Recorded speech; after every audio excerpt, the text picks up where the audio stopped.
Mais uma vez, bom dia. Muito obrigado, pastor Giovanni. Muito obrigado, pastor Gil, por me abençoar aí com essa oração.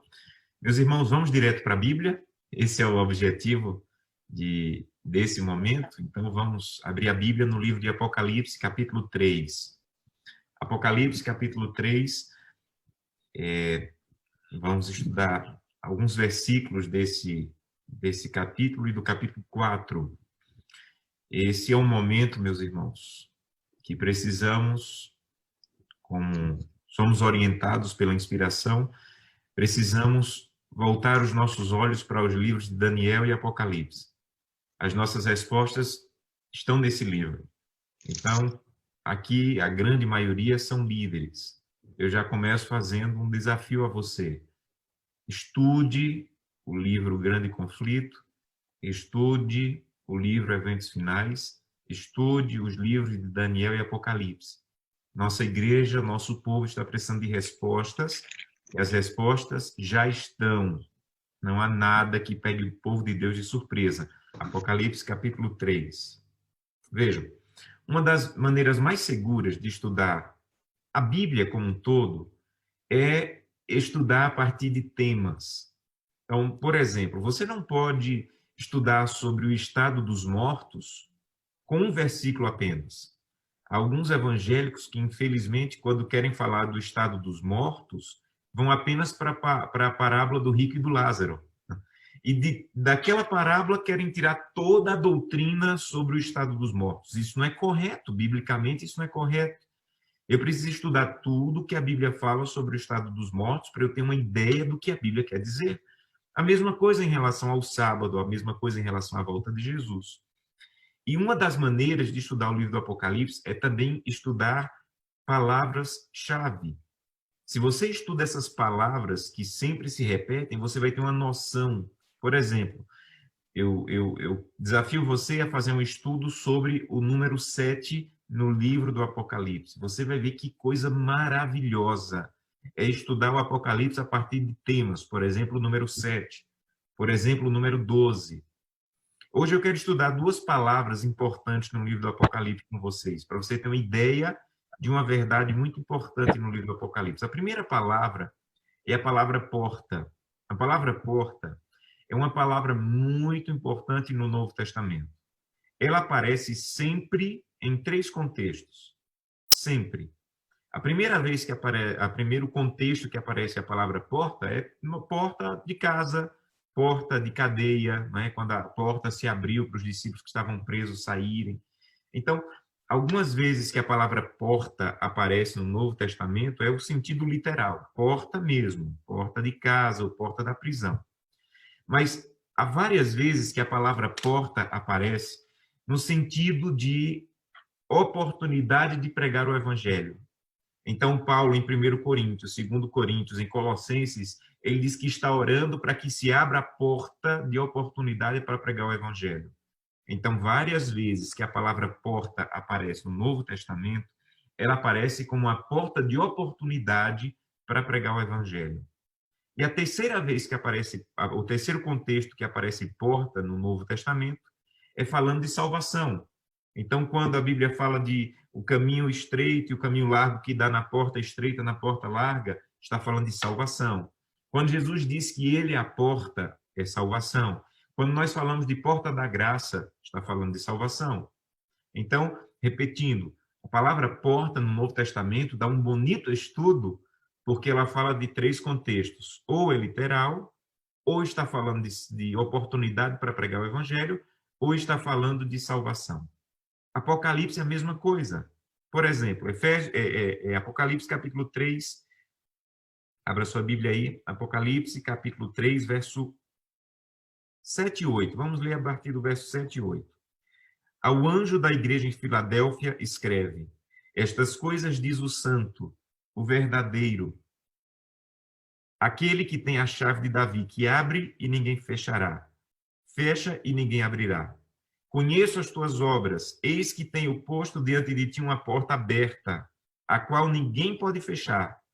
Sei que tens pouca força, entretanto guardaste a minha palavra e não negaste o meu nome. A primeira vez que aparece porta no Apocalipse, ela segue a ideia do contexto bíblico. A Bíblia ela não foge, um livro não discorda do outro.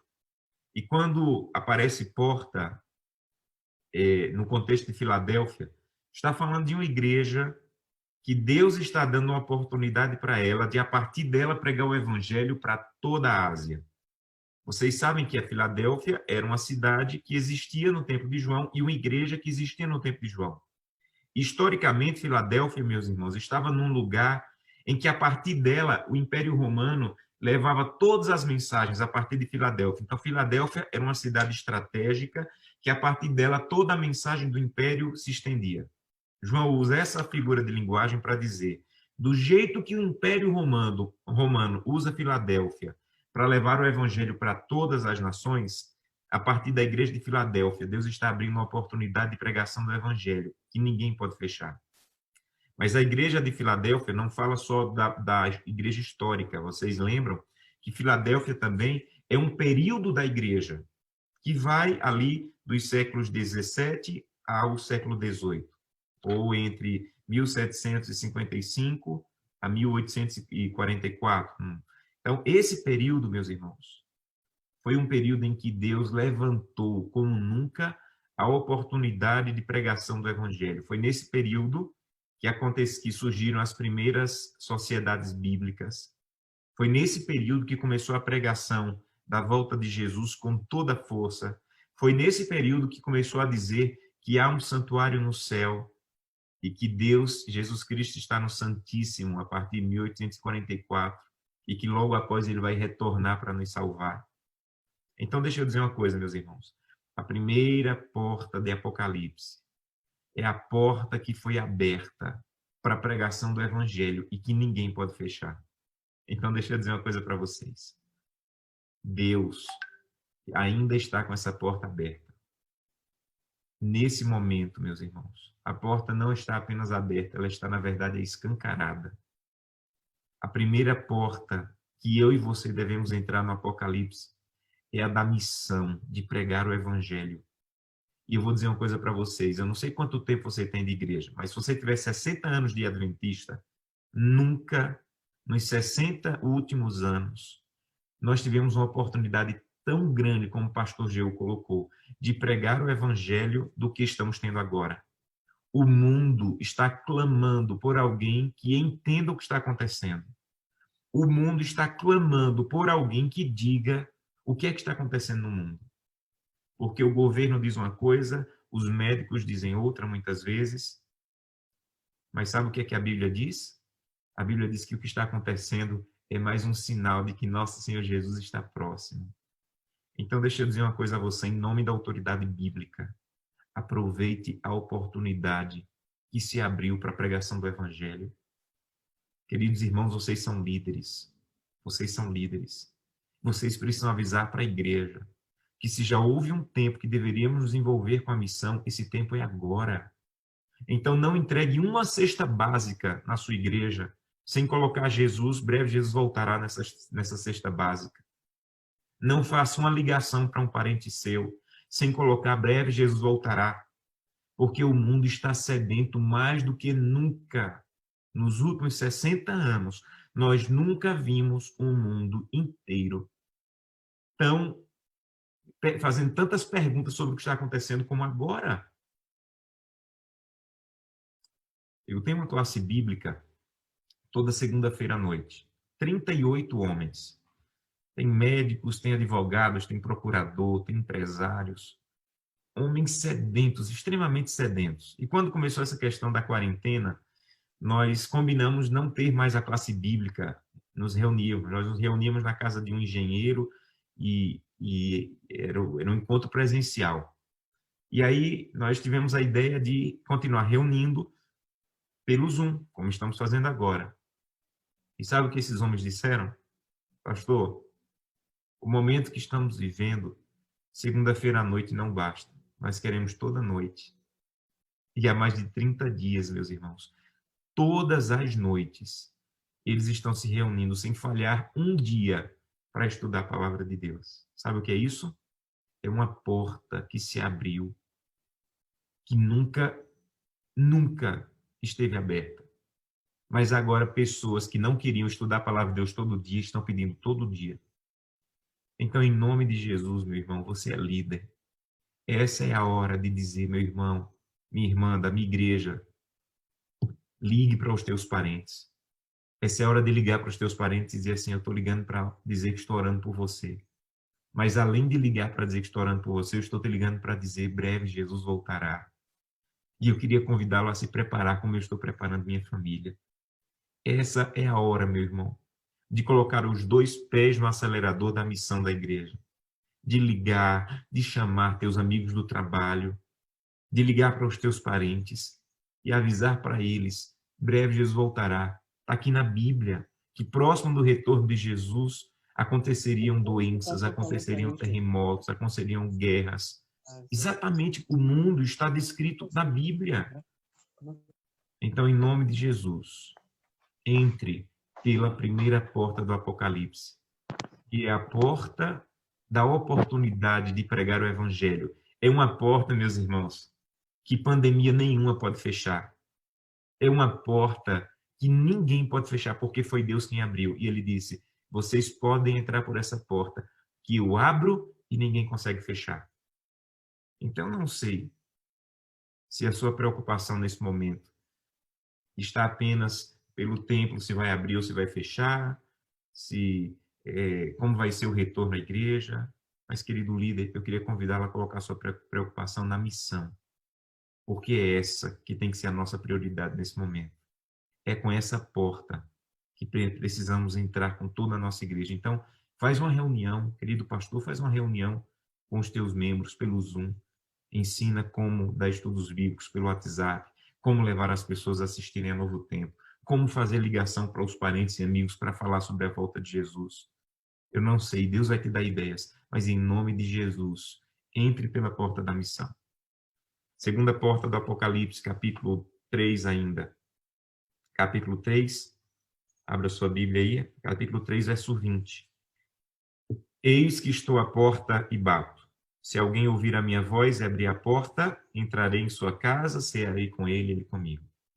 A primeira porta do Apocalipse é a porta da oportunidade de pregar o Evangelho. Mas a segunda porta do Apocalipse é a porta do coração. Vejam, se você estudar com detalhes as cartas, você vai entender que é a primeira vez nas cartas que Jesus e João param de falar para a igreja e falam para o indivíduo. É a primeira vez nas 7 cartas que Jesus não fala para a igreja como geral, ele fala para indivíduos. Isso aqui é surpreendente, meu irmão. Sabe por quê? Isso aqui deveria nos fazer tremer. Porque a gente, às vezes, usa esse versículo para falar no evangelismo. Olha, Jesus está à porta do teu coração. Olha, entregue sua vida a Jesus porque ele está batendo. Não há nenhum problema usar nesse contexto. Nenhum problema. Mas, se você for estudar o Apocalipse, João não está falando para quem está do lado de fora da igreja, não. As 7 cartas são para a igreja. Isso deveria me fazer tremer. Porque esse povo aqui, meu irmão, estava na igreja, guardava o sábado e esperava Jesus voltar. E mesmo assim, Jesus estava do lado de fora do coração. Então, querido líder, querido irmão, essa porta é agora o meu e o seu coração. Como é que nós vamos conseguir entrar pela porta da missão para pregar com poder que Jesus vai voltar, se o próprio Jesus ainda está do lado de fora do nosso coração? Eu quero fazer um convite para você hoje. Será que não tem muita impiedade no seu e no meu coração? E a impiedade está tão dentro do coração que Jesus está do lado de fora? Será que o egoísmo não está tão dentro do nosso coração que Jesus está do lado de fora? Será que a vaidade, o orgulho, a mentira não está tão dentro do nosso coração que Jesus ainda está do lado de fora batendo? Essa é a hora, meu irmão, de clamarmos. Dizer, Jesus, por favor, não fica do lado de fora. Limpa tudo do meu coração e entra, Senhor. Entra, Senhor. Quando minha filha tinha 2 anos, mais ou menos, Nós levamos ela no médico e o médico disse que ela tinha um problema de saúde que teria que fazer provavelmente uma cirurgia. Oh, meus irmãos, eu levei minha filha para casa, aflito. Algumas madrugadas, eu passei a madrugada inteira com a mão na cabeça da minha filha, clamando a Deus para curar minha filha. Passei uma noite inteira com a mão na cabeça da minha filha, clamando para Deus curar minha filha. Eu não queria que minha filha passasse pela cirurgia e sabia que Deus era capaz de curar. E uma das madrugadas que eu estava clamando, eu ouvi claramente o Espírito Santo se aproximando e dizendo: Josanã, você não está conseguindo passar a madrugada inteira clamando para eu curar sua filha? Por que você não passa a madrugada inteira clamando para eu curar você? Você também está doente. Mas não é de hérnia, é de pecado. E a partir daquela madrugada eu comecei a acordar mais cedo para clamar a Deus para curar a minha impiedade. Sabe, meus irmãos, nós clamamos quando tem alguma coisa que nos incomoda. O filho está doente, vamos clamar. O casamento está acabando, vamos clamar. Não há nenhum problema de clamar nesse momento. Deus ouve. Mas por que a gente só clama pelo que nos incomoda? Por que nós não começamos agora a clamar pelo que incomoda Deus e que está na nossa vida?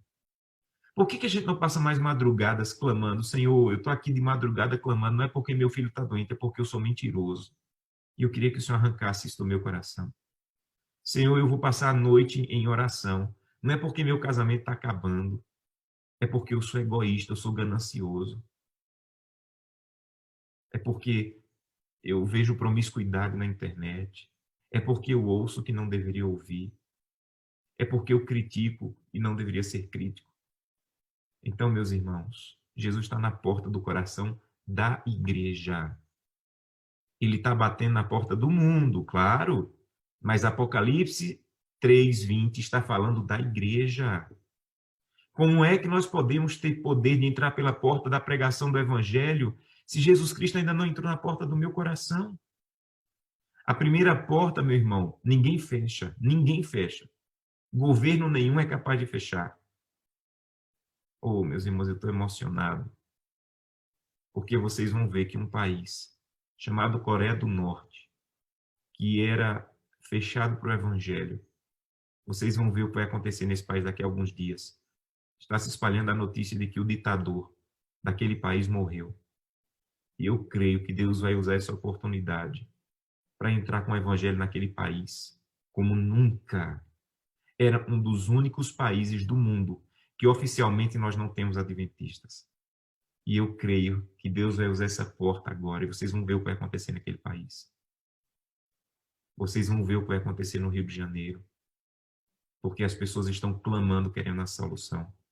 Mas para que o Rio de Janeiro seja impactado com o evangelho, primeiro, a porta do nosso coração tem que se abrir para a impiedade sair e Jesus Cristo entrar. A primeira porta do Apocalipse ninguém consegue fechar. Mas, meus irmãos, a segunda porta, Deus não vai abrir. Ele pode, porque ele pode tudo. Mas ele decidiu que não vai abrir, ele vai só bater.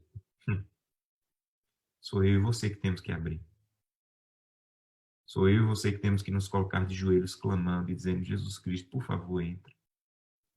Por favor, entra, Senhor, para que me dê poder, para que me dê a presença do Espírito Santo, a chuva serôdia, para que eu possa entrar pela porta do Evangelho e pregar ao máximo de pessoas possíveis com poder. Porque, meu irmão, o que importa, na verdade, não é quanto você prega. Não importa quanto você prega. O que importa é que tipo de poder te leva a pregar. O que importa, na verdade, não é para quantas pessoas você vai ligar para falar que Jesus está voltando. O que importa de verdade é se você já falou com o próprio Jesus, se ele já entrou no teu coração. Porque a ligação de uma pessoa que Jesus entrou no coração dela é diferente da ligação de uma pessoa que Jesus está do lado de fora batendo. Então, primeiro, você tem que dizer: Jesus, por favor, entre. Tira a impiedade do meu coração. Nós estamos mais no tempo, meus irmãos, de brincar, de ir para a igreja, de participar de reuniões de Zoom, mas de continuarmos assistindo o que sempre assistíamos, ouvindo o que sempre ouvíamos, comendo o que sempre comíamos, usando o que sempre usamos. Não.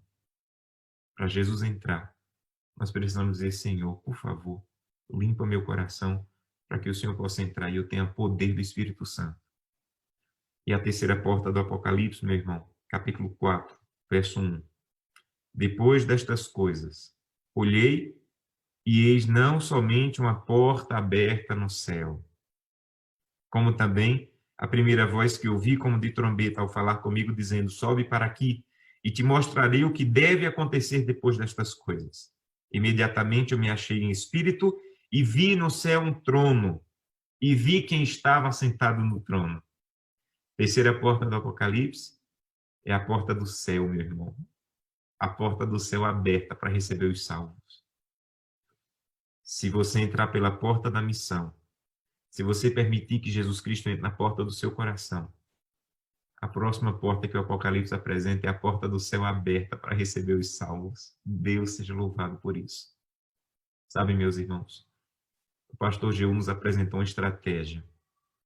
A estratégia é que a partir do dia 2 até o dia 8, nós vamos visitar a nossa igreja.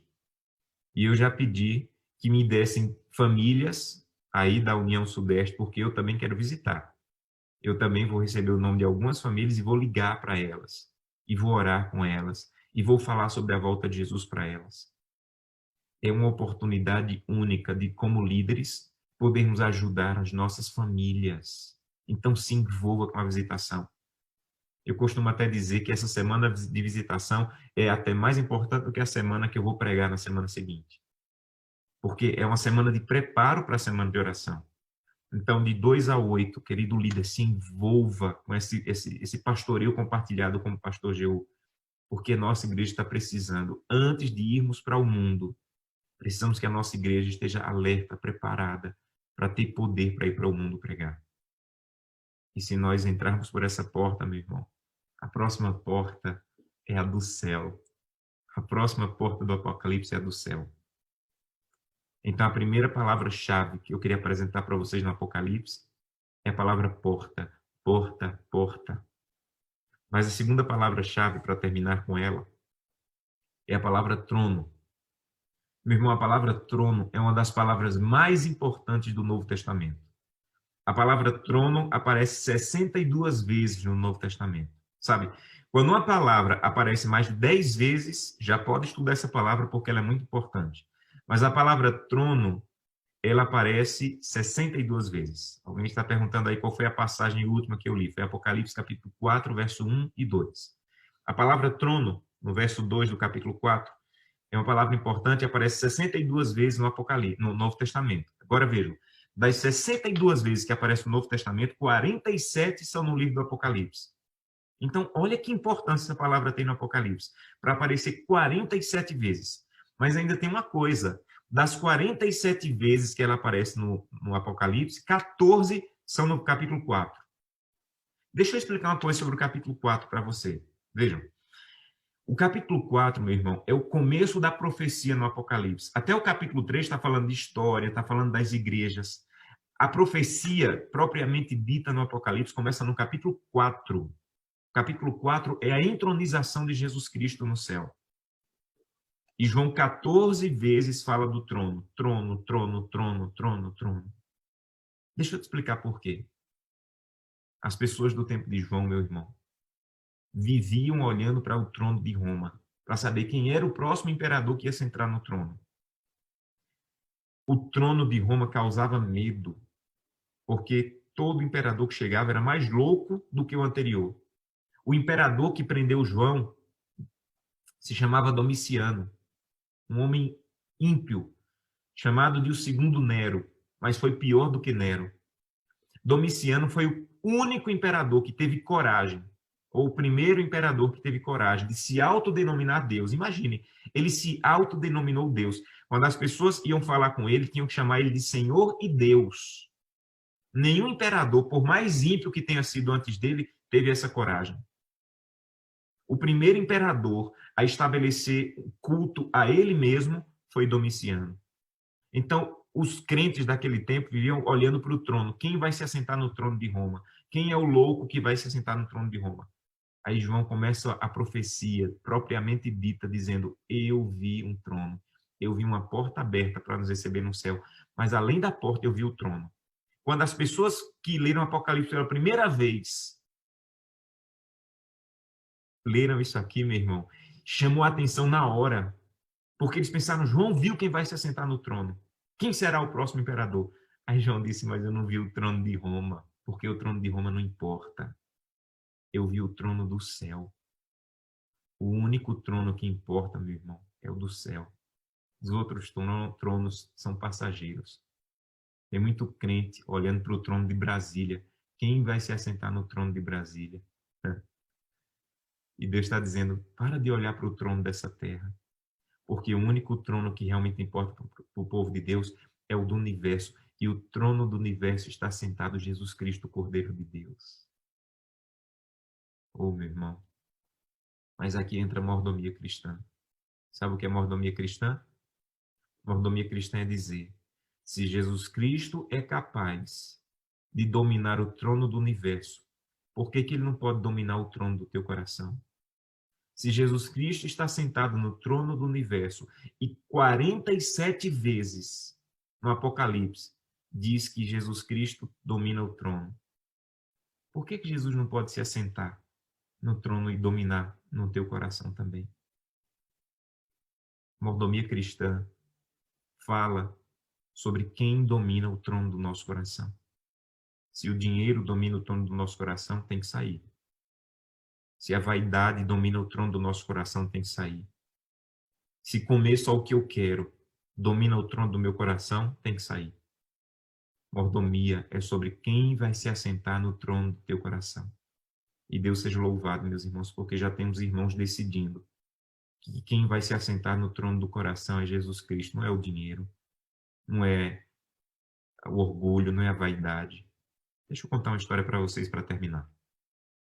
Alguns dias atrás, algumas semanas atrás, um pastor de um distrito aqui no Brasil ligou para a irmã das Dorcas, da ASA, para dizer, irmã, por favor, liga para todas as famílias da igreja. Eu quero saber quem está passando necessidade já, quem está passando fome no distrito.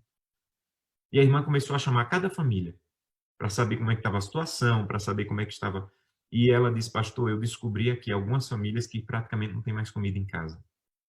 E o pastor conseguiu cestas básicas e foi levar pessoalmente em cada família. Chegou na casa de um irmão e aquele irmão tinha 2 filhos, praticamente não tinha mais comida em casa. E ele disse, irmão, a irmã da Dorcas ligou, ela disse que o senhor já perdeu o emprego, já está quase sem comida. Ele disse, pastor, é verdade. Então, irmão, eu vim aqui trazer uma cesta básica. É o mínimo que podemos fazer para dizer que somos uma família, que temos que cuidar um do outro. Que Deus te abençoe, que te dê força. Orou com esse irmão, leu a Bíblia com esse irmão.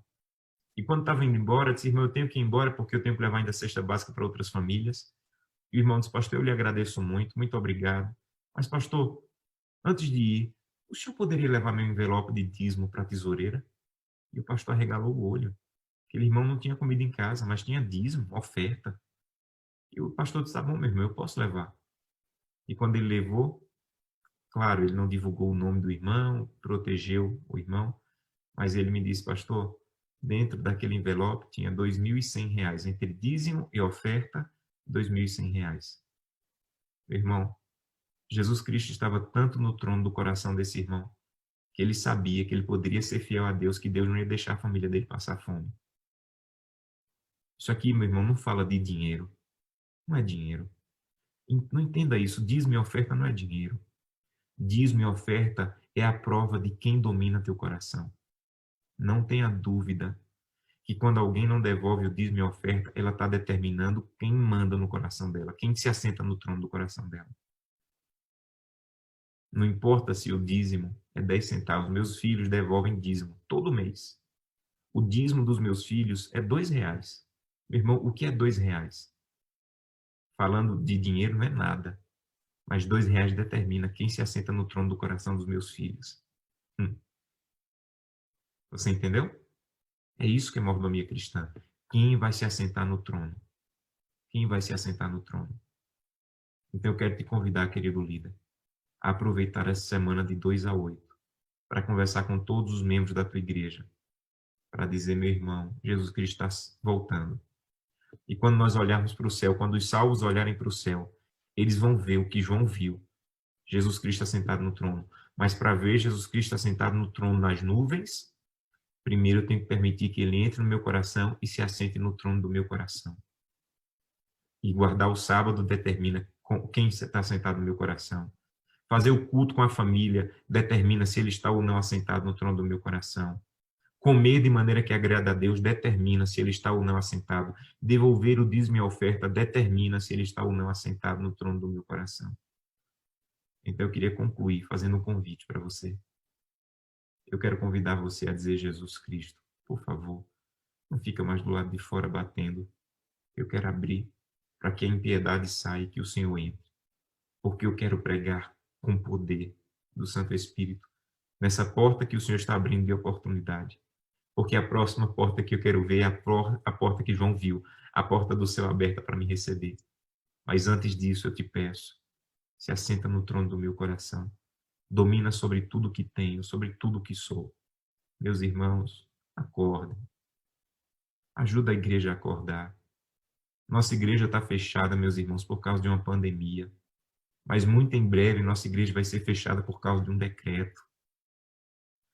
E Deus, na sua infinita misericórdia, percebeu que a igreja não estava preparada para o decreto.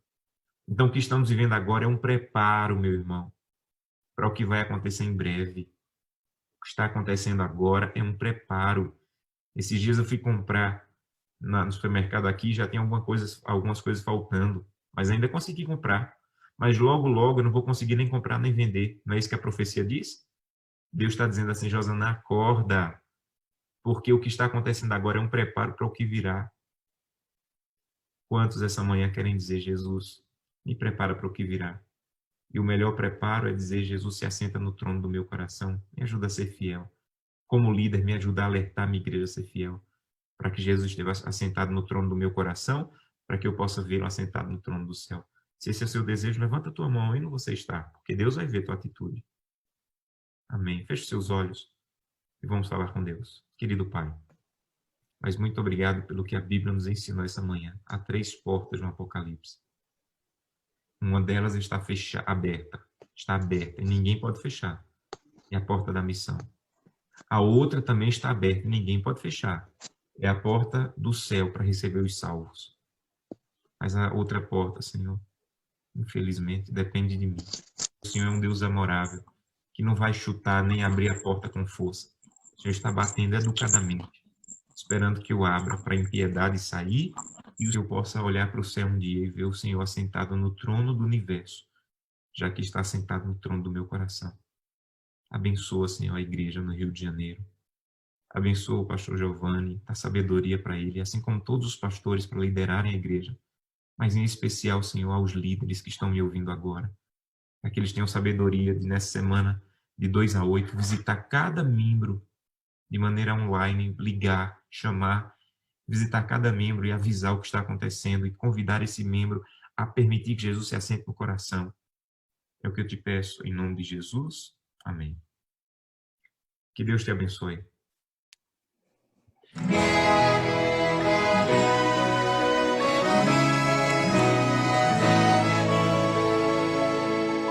Antes do nascer do sol eu venho a ti,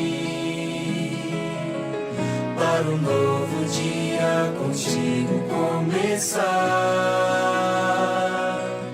Sempre estás a me esperar e me ofereces teu poder e amor, e como servo me entrego ao meu Senhor.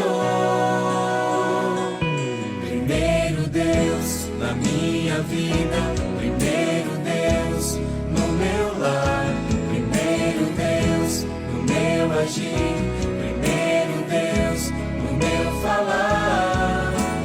Tudo de mim em resposta ao tudo de Deus, fiel por prazer e leal pra te agradar.